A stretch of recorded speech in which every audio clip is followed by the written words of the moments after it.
একটু খবর পাবো বা আমার শালার নিকট পৌঁছাইতে পারবো বা কোনো ধরনের খোঁজ খবর কি পাই না না পাই এটা জানার জন্য।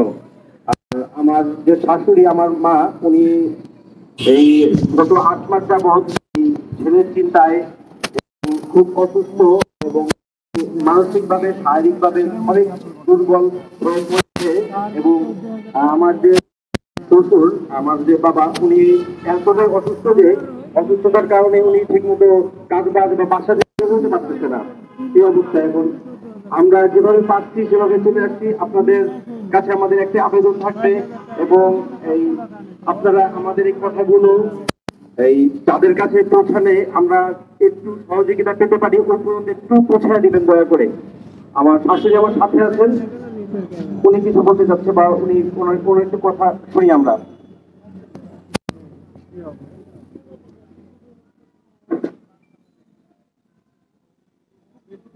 আসসালামু আলাইকুম।